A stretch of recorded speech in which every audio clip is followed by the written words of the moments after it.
Matod pa sa atong tubag sa Salmo, ang Ginoo uban kanato.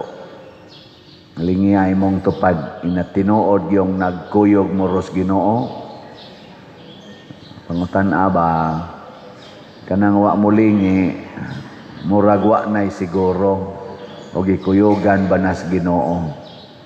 Dili baya na timailhan nga nisimba ta nga kuyog natong Ginoo, di sa na timailhan nga nagmisa ko, kuyog nako ang Ginoo, di sa na igong timailhan nga nindot kay mo dihag mga gisulob na pamoy mga brunda nga kuyog ninyong Ginoo, di ba?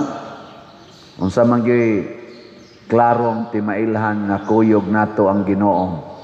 Matud pas unang pagbasa, ang mga tao kuno murag suyupon ba ngadto sa Jerusalem, lain-laing mga nasod mangadto kuno didto kay moingon sila, muanha mi kay gusto ming magpatudlo sa Ginoo. Nya una ako noy mga Hudiyo nga tinuod yung kada Ginoo, ang mga tao kuno moingon pahikapa ko sa imong, pakupta ko sa imong bisti kay kibaw jud ko nga kuyog nimong Ginoo. Nana ba? Ngilingay mong tupad, nanay ni kupot nimo, nanay ning hangyo nimong mukupot kay makakita gyud Ginoo. Na amot lang. Ako noon usahay maglakaw-lakaw kunay mo kalit og duol, pader pwede ta pa picture. Ako di man tingali Ginoo ang nakit-an ani, basig ang nakit-an ani ang ako ra man tingaling mga nang naanggi vlog diha nga humili kana. Unsa may mahitabo kun ang Ginoo gyud atong masinati? Una, maliwat kita sa kinaiyas Ginoo. Ug unsa may kinaiyas Ginoo, kana gyung pagkamahigugmaon. Kung nana nato ang Ginoo, mahigugma kita sa tanang tao, labi na gyud sa kanang naay labing ubos, mga masakiton, mga kabos, mga sinalikway, mao ginay mahitabo sa atong kasing-kasing. Karong adlaw i-install ang atong bag-ong arsobispo sa Sugbo, si kaila mo? Bishop Abit Oy dito na sa Tagbilaran, pero kanya naman siya sa Cebu.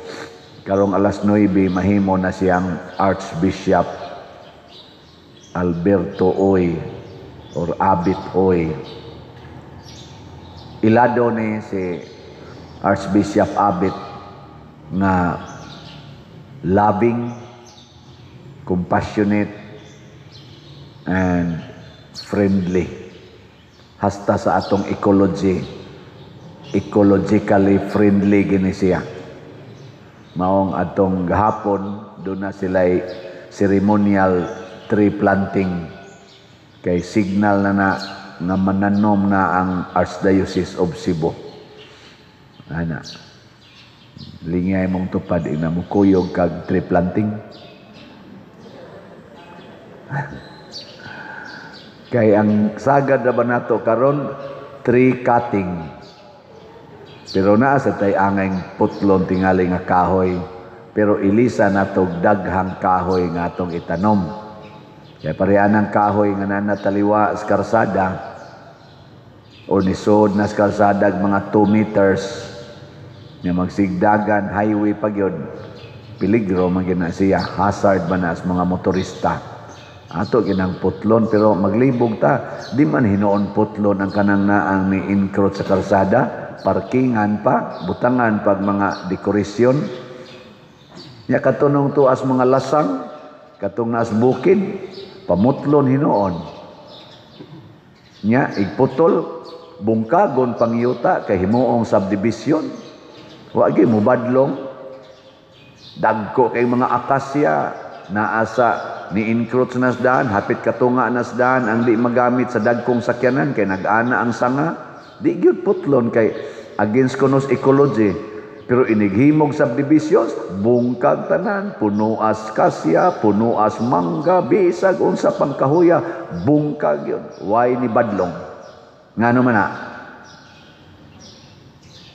tuwag kay way gugma nga tinud-anay, wa na higugma. Parehagod karon god, hiring-hiring anang Senado, Kongreso, na pay independent commission sa investigation. Pero og muhisgot na gani og kadto mga dagkong tao, mga speaker sa Congress igo na, sekretary sa presidente igo na, hilomon yun. Ang kadtong mga ning sulting, ako nag-deliver kong kwarta diha, maon ano'y sigihag investigate, hala, investigahog bayo. Pero wa yung investigasyon nagihimo sa tumbok na Speaker of the House nga maoy nagpirma kuno og nag-author sa tanang skema sa korupsyon. Why nag-investigar? Hangtod karon wala pa yun. Pero ang kadto mga nisulti, hasta pagani ang notaryo, yun, tan-aon yun, og tinuod magdili, hastang iyang background, kadtong nag-investigar, hastang asawa ni Rodante Marcolita, gikuan na sad, giigo na sad, bisag way basihanan nga tarong, igon yun, pakauwawan yun. Pero ang katong gimension nga mga dagkog ranggo, sa igon. Ngano man ngano nang naay gibatikos og maayo hastang vice presidente batikos og maayo, pero ang gisultis vice presidente nga kanang tawhana mo nay author sa corruption, di man imbestigahan. Pero ang vice presidente nga giingon lang, oy naaman nay finding sa kuwa, hala, gi-impeach na. Ngano man kay wa tay tinuod nga paghigugmaay isip mga Filipinos. Ang atong pipila ka mga leaders, labi na ginang naglingkod sa kinatas-ang posisyon ug ang iyang circle, wa mahigugma sa Pilipino, nahigugma lang sa ilang kaugalingon o sa ilang circle of friends. Og maunay way Ginoo. Kaya ang naay Ginoo sa kunang gikaingon, ang una gyud mahigugma sa tanan. Apil ng kaaway. Nilingay mong tupad. Ing naadyo kay Ginoo. Mutan ba naadyo kay Ginoo. Og mga bit imong bana, iapil nimo higugma. Iapil nimo higugma. What? Kung ang imong asawa mga bit niya ang gikabit taga simbahan pa gyud. Unsa man? Mosimba pa ka. Di na klaro libakon lang gani ka, di na magikamutingog. Digliso naman gani ka, di lang mo bayad sa utang, suko gani ka. Hay manggugma ni mo diha nga Diyos nun. Ang sunod, bisag isalikway, ang tao nga Diyos nun, bisag isalikway, mudawat ra. Tanawa si Jesus, gisalikway siya sa Samaria. Ang iyang mga kauban niingon, atong pauwanag kayo Lord, gamhanan bitaw ka zaman amo nang inam wanag kayo na mga animal diha nganong di na mudawat nimo. Oy, gibadlong ni Jesus, hilo mo diha, gara biya ninyo.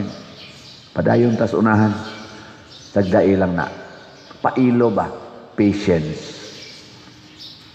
Kamo taas mong pailog o santulog otok. Ako santulon man jud kog otok, pero nagpasalamat ko sa Ginoong mapailobon kay ko sa pagbaligyag slat.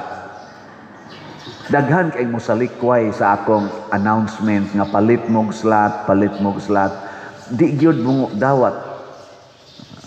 Pero mapailobon kay ko sud nas 7 ka tuig, sige kog baligyag slat. Wa jud ko pul Kamo pa mo pulig palit og slat. Uy, kanindot. Sus, nakaapan lang kay tagsar man sa kaslat inyong palitan. Nya kausa pag usa ka buwan, pastilan. May tatog tagsa kaslat, bisan na lang kausa ka semana, pastilan sa kausa ka buwan. Nya himuon pang rason kapalit nako. Pero okay ra gyapon na. Og mao ginay imong kapasidad, pailob lang ta. O, tungod sa atong pagpailob, ang atong halin sa grace nga slot or God's reward and complete elation niabot nag 63,649 ka slots na apay 636,351 ka slots nga available nga tag 100 pesos per slot. Nya nani 70 slot challenge nga tag 7,210 na sad ka 70 slot challenge ang atong nadawat.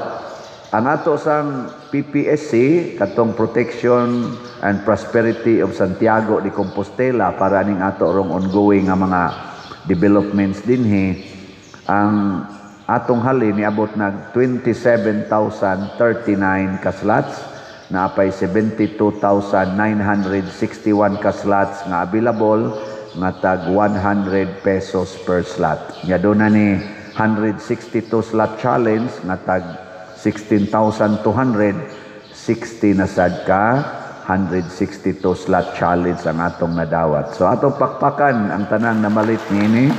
Salamat kaayo. Unya ang ato sad nga mga pledges sa Hilly Funds, sa kneelers o sa pews mao sad ni ang update. Ang ato kompleto naman ang nag-pledge ani, ang ato na lang i-countdown ang percentage sa na-remit sa mga pledges. So ang Hilly Funds naapa sa 31.13% ang na-remit na pledges niya. Ang sa pledges for kneelers upat man ikabuok tag 42,000, 39.29% pa ang na-remit niya. Sa pledges sa mga pews, mga 3C man to kabuok ka 55,000 naapa sa 26.57% ang na-remit. So salamat kayo. 2 to 3 months man atong pakpakan gyapon atong mga pledges. Ang sa pledges sa generator o sa kaning atong kamera, 8 man to katag 100,000 nagpabilin na duha ra gyapon ka pledges. Wala pa gyoy natandog nga ika-tulo or ika-upat, no? Nagpabilin nga naatay 6 ka slot sa pledges para sa generator o sa kaning atong kamera para sa live streaming. Unsa maning akong gipang-announce, mga testing grounds ni siya sa atong gugma para sa simbahan.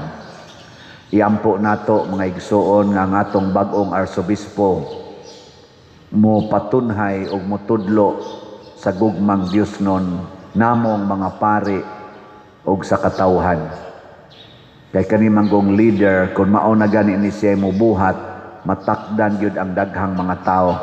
Pero kung ang leader na gani mo'y magbinuang, matakdan sad ang daghang tao. Si Saint Jerome, iyang gibuhos ang iyang gugma sa Ginoo, pinaagi sa pagtrabaho sa sugo sa Ginoo. Gisugo man siya sa Ginoo pag-translate sa pinulungan nga di kay nila masabtan katong Hebrew, Greek. Dili kay daghang tao makasabot, iyang gitranslate ngadto sa Latin. Kay ang Latin man mo'y sikat sa una, mura sa nag-English ba karon ba? Nadako kayog sangab ang nakaton. Nya gikan ato na anay mga translations. Nya dili lang igo mi translate siya, mihimo pagid siya commentaries, pasabot gi-explain niya ang mga basic nga mga gipasabot sa kada pulong sa Ginoo. Ang tumong para mapaambit ngan hinato ang gugmang Diosnon. Ato sa ning buhaton, una, mamaligya tag slots. Namalit naman ka mo. Pamaligya sad. Nya humandayon, mupadayon ta pagtudlo sa uban. Unsay sunod mahitabo? Mulambo ang atong parokya, mulambo ang simbahan, hasta pang atong kaugalingon. Ug ang ultimate goal, makaadto ta sa bag-ong syudad sa Jerusalem. Ug unsa maning bag-ong syudad sa Jerusalem, wa na didto sa Holy Land, kung dili tuan nas langit. Moadto tag Holy Land, dako kay tag gasto karon dinhis kalibutan. Pero kung makaadto ta sa bag-ong Jerusalem, wa nay gasto, gamay ray gasto, maghigugmaay ra gyud.